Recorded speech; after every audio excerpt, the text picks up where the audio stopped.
Right, now doing a video. Hang on. Right, now doing a video to show you some of the black cats and black and white cats and different cats we've had over the years that we've rescued or people have given to us because they don't want them anymore. Or, as you can see, if I just go along like that, you can have a seat. Oh, that was the one ginger cat that me and my best friend saved years ago. Another one with a black and white. As you can see, I'm just going to go through it like that as we'll be here all day. But there's all the colours that most people either. That one's supposed to be tortoiseshell, but it's not come out too great. And we've got some other ones. These are all just moggies. All these ones I'm showing you are just moggies. Plain normal moggies. Even down to that one's a moggie. This one's a very old photo, look. It's very old. That was given by family of our cat. Right. And then these, that's a pedigree. That's a pedigree. That's a normal moggie. That's a pedigree. And these are family cats of ours, ones we've rescued, took on. I'm trying to bring it out, there's so many. Hang on, if I do it like that. So you've got some down the bottom, but that's quite a lot in our lifetime, and that's just some of them. Yeah, ones we've took on, rescued, been dumped with, no one wants. Some that used to be given away for free or cheap. I just couldn't believe it. And look, lots of black ones, like I said, lots of black and white ones. That one looks a bit black, but a bit like a brown in it. Tortoise-shelled, tortoise-shelled, tortoise-shelled. And we've got normal moggies, which are more white with tabby. Another tabby. And then Bengal, Bengal, Bengal. And that's a normal moggie. Not a pedigree, it's just grey. And then we've got the ginger one up here. First ginger one that we rescued. But yeah, this one here, oh my God, this was one of mine. This was one that I actually got from somebody who was breeding them. Went a bit wild in breeding them, as some of the cats were deformed in this breeding place. So obviously there wasn't a proper, what's the name, but some of the cats had deformed extra toes, feet, all sorts of things.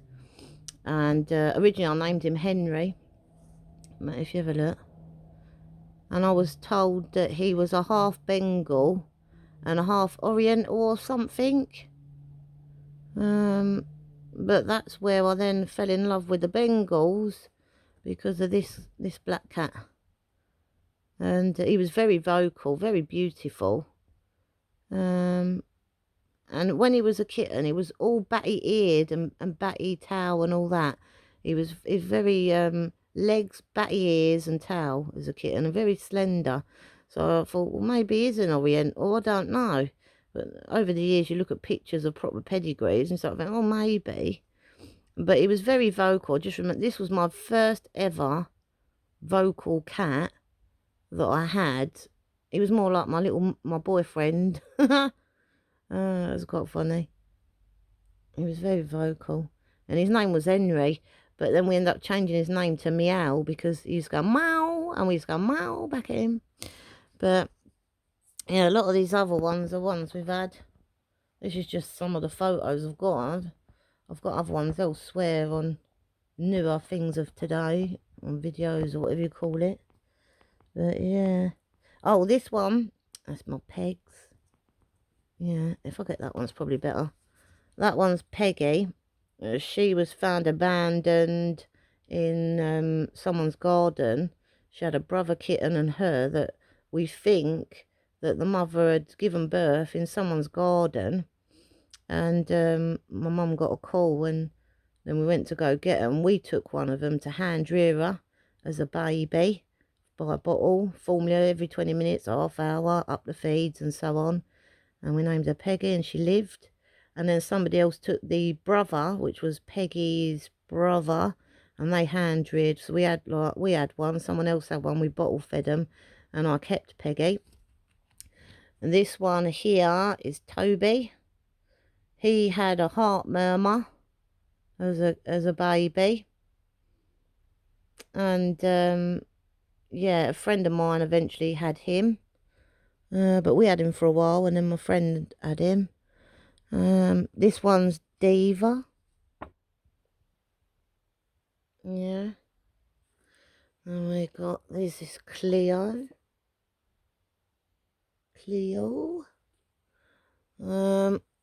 This one, I can't remember what we called the ginger cat, me and my best friend at the time we rescued. I think it was Tigger, wasn't it? Tigger, Tiger, Ginger, or something like that. I can't remember, it was that long ago. We, somebody had this kitten, and it was infested with fleas and all that. And the poor lady, she said, like, oh, she was trying to find a home for it because she couldn't look after it properly. And then I looked at my best friend. I was living with my best friend at the time. And I said, oh, can we take it on, like? And then best friend said, yeah, but it'd be yours. I went, all right, it'd be mine. And then we come to an agreement. We had the cat for as long as we could. Done all the right things by. And then eventually I had to rehome the cat. Because obviously, you know, we did what we did to help it. And then we got some, look, another black and white cat. And then we've got, look, other one's up here. That one was called Shadow. Shadow. Yeah, my dad brought it home. And we had a black cat, and it got run over because all our cats, when we had them, they was outdoors and indoor. But because of the roads, some were not so lucky. And then they get knocked down by cars, and it was pot luck which one, you know, did well with being outside savvy, if you know what I mean. So some used to get knocked down by cars. And then Dad brought home Shadow. And then we had a Zuki. That one. That's Cleo. Oh, that was another Cleo. That was a cat we had when we were really little. I don't remember, but that was our cat apparently when we were babies. I was too young, but Mum said this cat used to guard our cribs and cots or whatever. Yeah, it used to guard us like a dog apparently. And wouldn't let no one come near us in our baby cribs and things. And then this is where I fell in love. Yeah, I fell in love with the Bengals. This one here was my first ever Bengal. That's when she was a baby. Yeah, I've got some adult photos somewhere else. I named her Shelby. Saved up and everything. It was a long story. When I had my cat Meow, he made me curious about the Bengals and stuff because I was trying to figure out, because they said that's what he was, a Bengal cross Oriental or something. And he was very vocal, and I started ringing up to find out about Bengals and Orientals. And then I chose to get my first pedigree. Took ages to save up. And when I finally got my first Bengal, I will never forget it. I couldn't even pick her up. I couldn't do anything with her. She was like a feral cat. And I named her Shelby.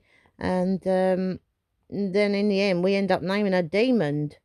This cat was really feral. And I rung up other breeders and things to find out what was going on. And they said it was because the breeder where we got her from didn't handle her enough as a kitten. But yeah, my first ever Bengal, and I couldn't even hold her or nothing. But in the end, we done right by her. Down the line, we've had her all chopped and all that, and she had she ended up going to a family friend. Yeah. And this was my second Bengal, my boy. This one, oh my God, he come from a fantastic breeder. I told her all about my first one.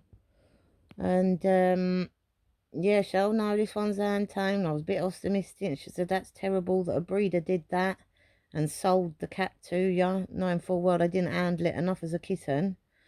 And yeah, he, being my second Bengal, he was brilliant. I could pick him up, talk to him. He was brilliant. So that breeder did fantastic. But I also did say to this breeder, I think what it was with this breeder, where we got her from, she had like over 15, 16 cats in one house. She had them indoors, outdoors, in the garage, in every bedroom of the house. Her husband looked like he had had enough. And she did mention, she was talking about she wanted to keep this one for a breeding program. And her husband said no, because she had too many already of different colours and loads of Bengals already in the house, in and out.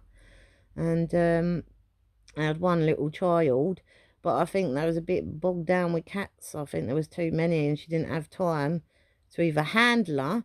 But it's funny because her brother was very well handled, where this one wasn't. And I even wondered if she'd done it on purpose, hoping that maybe I might bring her back and say I want my money back or what. And I never did. I just found her a better home where she would be, you know. Yeah. But she's much happier. She's still going really well today. Still in contact. Yeah. Sometimes it's like dogs and cats. They find the right places where they need to be. I was devastated. And then this one, he's a moggy, Manuel. He was loved and shared by the whole family. Manuel. Manuel! Oh, I loved it. He was very vocal. And me and my mum was doing housework one day. And I'll never forget it. He turned around and went, we put them in the dog crates just to keep them out of the way. Was doing the housework. And he turned around and said to Manuel, he went, Manuel, help me. That's exactly what it sounded like. Me and my mum started laughing. And some of the other Bengals I got that are proper Bengals but not papers. These were my first two that I ever had with papers. And really saved up to get these two. But my other Bengals, they're proper fully fledged, but they're ones that are ex-breeders didn't want, or ones we got cheap without papers. But yeah, oh, I never forget it. Bengals are well known for talking. I even got another Bengal that I got from a breeder. He didn't want it anymore. So I said, well, I only want him as a pet. That's my fat boy. And yeah, fat boy, oh my God, when he met my Peggy when she was still alive. And I was introducing, and it was so funny. He arched his back, looked at Peggy, and he went, oh, really? Like a posh cat would say, so, like of a very posh voice. It was so hilarious. I couldn't believe it. I just wish I caught it on video or something. He went, oh, really? To Peggy. When he first came, you know, into the mix, into our family. But yeah, these are just some of the pictures, like I say. Yeah, these are just some of them. They're just some of the pictures of the cats. I don't do them justice, all of them, because like I say, you know, they all had their unique, individual, different characters and things like that. And just because we had lots of black cats or black and white cats or tabbies or whatever, you know, it was just how it went, really. When rescuing them or, you know, buying them or whatever. It's just how it went. And, I mean, you think that's a lot of black cats for one family to have and take on, and save or rehouse or keep them, and it's quite a lot. We've never had no help from certain places either. It was only till way, way down the line that we started getting a little bit of help from places like Dogs Trust or the cat places, and some started helping us, realising we was doing a good thing. But before that, for years, we had no help. We done a lot of it off our own back. And we weren't even rich people either. But, and you think, when you think people go, oh yeah, cool, you must be loaded. Really? What? For £5 cats, £10 cats, ones that gets dumped on you, that people don't want, or they've been rescued, really? We're so rich. It's ridiculous. I mean, these ones here, these two, saved up. These were the most, oh my God, these were expensive, these two. And the rest of these, my God, they were like pittance or free or whatever. And so, yeah, you can see it's just some of them. That's just some of them. I just wanted to share them. It's not all about me dogs or stuff like that. I'm into lots of animals, but dogs and cats just became, you know, part of it, really. As the things achieved and done over the years. But yeah, it's just some of them. And there's lots of dogs and cats that ain't even on the pile that should be here, you know. And yeah, but this is just some of the achievements of what we've done. I won't have people put us down when we've done right and we've done good things, and just wanted to show some of it. Right, that's it. I hope you enjoyed some of the cats. But yeah, and as you can see, a lot of these are on old photographs. Look, old photographs, old photograph back-ends. Look, from way back. Hang on, did that one have a thing on it? If you look on it, yeah, look. I don't know what that is, some kind of batch number, what they do on them. I think they used to put some of the photos, oh, these ones haven't got any on it. Some of the photos used to then have times and dates on them way down the line, but that weren't till later on. So it just shows how old these all are. But yeah. Right. There you go. Well, I'm going now. Hope you enjoy my cats. There's many. Just some of them.